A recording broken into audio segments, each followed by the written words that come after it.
1441년 조선에 한 아이가 태어났습니다. 이름은 이홍이.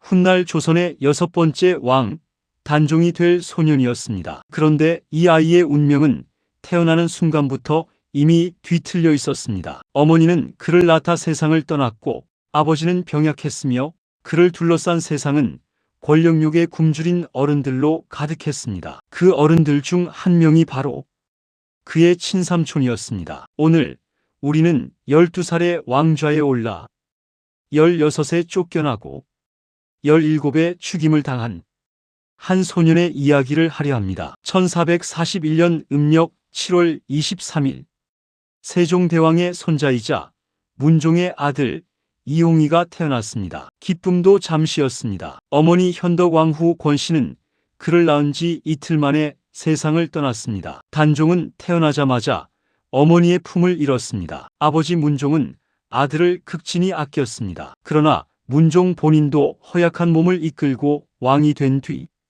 재위 2년 3개월 만인 1452년 병으로 세상을 떠납니다. 문종은 죽기 전 눈물로 신하들에게 부탁했습니다. 내 아들을 잘 부탁하오. 어리고 약하니 경들이 잘 보살펴 주시오. 유언은 간곡했습니다. 하지만 역사는 그 간청을 외면했습니다. 1452년 5월 이홍이는 12살의 나이로 조선의 왕위에 올랐습니다. 묘호는 훗날 단종으로 불리게 됩니다. 문종의 유언을 받들어 황보인, 김종서 같은 중신들이 어린 왕을 보필했습니다. 이들은 고명 대신, 즉 선왕의 부탁을 받고 새 왕을 돕는 신하들이었습니다. 하지만 궁 안에는 이미 다른 눈빛이 번뜩이고 있었습니다. 단종의 숙부들, 특히 수양대군 이후. 그는 세종의 둘째 아들이자 단종의 친삼촌이었습니다. 야망이 넘쳤고 무예와 학문 모두 출중했으며 무엇보다 왕위를 원했습니다. 1453년 음력 10월 10일. 이날은 조선 역사상 가장 피비린내 나는 밤 중 하나로 기록됩니다. 수양대군은 신복 한명회, 권람 등과 모의하여 궁궐 안으로 군사를 이끌고 들어갔습니다. 그날 밤 고명 대신 김종서는 자신의 집 마당에서 살해당했습니다. 황보인은 조정에서 끌려나와 처형됐습니다. 단종의 편에 섰던 신하들이 하룻밤 사이에 피를 흘렸습니다. 이것이 바로 계유정난입니다. 단종은 어땠을까요? 13살 소년 왕은 깊은 밤 핏빛 소식들을 전해 들었습니다. 자신을 지켜줄 어른들이 하나둘 사라져가는 것을, 그리고 그 자리를 숙부 수양대군이 채워가는 것을. 권력은 서서히 그러나 확실하게 어린 왕의 손에서 빠져나가고 있었습니다. 수양대군은 스스로 영의정부사 겸 이조판서를 맡았습니다. 한 사람이 행정인사 최고 권력을 모두 쥔 것입니다. 단종은 왕좌에 앉아 있었지만 실질적인 권력은 없었습니다. 1455년 윤유월 단종은 15이 되었습니다. 수양대군의 압력은 날로 커졌습니다. 신하들은 이미 수양대군의 사람들로 채워져 있었고 단종 곁에는 진심으로 왕을 지킬 이가 거의 남지 않았습니다. 단종은 결국 왕위를 숙부에게 넘겼습니다. 역사서에는 단종이 자진하여 양위했다고 기록되어 있습니다. 그러나 그것이 진정한 자위였을까요?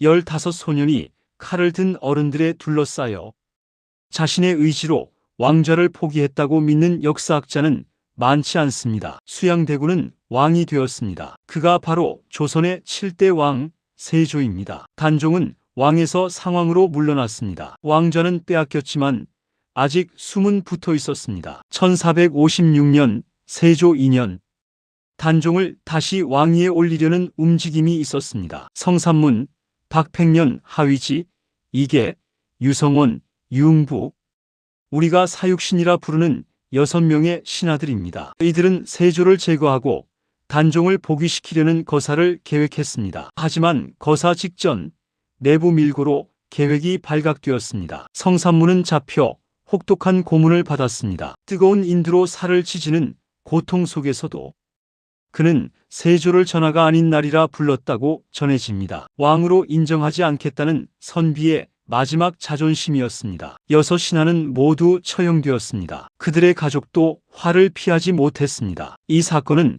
단종에게도 치명적이었습니다. 세조는 단종을 상황에서 노산군으로 강등시키고 강원도 영월로 유배를 보냈습니다. 1456년 단종은 강원도 영월 청령포로 유배되었습니다. 청령포는 3면이 강으로 둘러싸이고 한 면은 절벽인 고립된 땅입니다. 나룻배 없이는 드나들 수도 없는 천년의 감옥이었습니다. 16세 단종은 그곳에서 혼자였습니다. 왕비 정순왕 후 송씨는 한양에 남겨졌고 함께 온 것은 소수의 시종들 뿐이었습니다. 청령포 언덕에는 지금도 관음송이라 불리는 소나무가 있습니다. 단종이 그 소나무에 기대어 한양을 바라보며 울었다는 전설이 전해집니다. 그해 여름 큰 홍수가 나서 단종은 영월 읍내 객사로 거처를 옮겼습니다. 하지만 달라진 건 없었습니다. 단종에게 영월은 여전히 세상의 끝이었습니다. 1457년 음력 10월 21일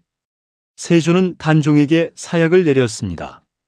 단종의 나이 17이었습니다. 금부도사 왕방연이 사약을 들고 영월에 도착했습니다. 전해지는 이야기에 따르면 왕방연은 차마 직접 사약을 올리지 못하고 시종이 단종의 목에 활시위를 감아 목숨을 끊었다고도 합니다. 사인에 대해서는 여러 설이 있으며 역사학계에서는 정확한 사망 경위가 완전히 밝혀지지 않았습니다. 단종이 숨을 거두었을 때 영월 사람 엄흥도가 몰래 시신을 거두어 산에 묻었습니다. 발각되면 역적으로 처형될 위험을 감수하면서도 차마 어린 왕의 시신을 버려둘 수 없었기 때문입니다. 그 자리가 지금의 강원도 영월 장릉입니다. 단종이 죽고 240여 년이 흘렀습니다. 1698년 조선 19대 왕 숙종은 마침내 단종의 왕위를 복위시켰습니다.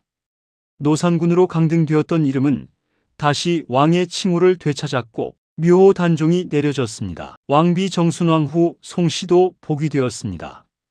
그녀는 남편이 유배된 후 64년을 혼자 살다 82세에 세상을 떠났습니다. 조선 왕비 중 가장 오래, 가장 외롭게 살았던 사람으로 기록됩니다. 사육신의 이름도 복권되었습니다. 권력 앞에 굴하지 않았던 이들의 충절이 역사 속에서 다시 빛을 찾은 것입니다. 단종의 이야기는 단순한 비극이 아닙니다. 그것은 권력이 얼마나 쉽게 약자를 짓밟는지, 그리고 그 권력 앞에서도 의리와 신의를 지키려 했던 사람들의 이야기입니다. 수양대군, 즉 세조는 훗날 나름의 치적을 남긴 왕이 되었습니다. 역사는 언제나 복잡합니다. 선과 악의 단순한 구도로 나누기 어렵습니다. 하지만 한 가지는 분명합니다. 12살의 왕이 되어 17에 세상을 떠난 소년.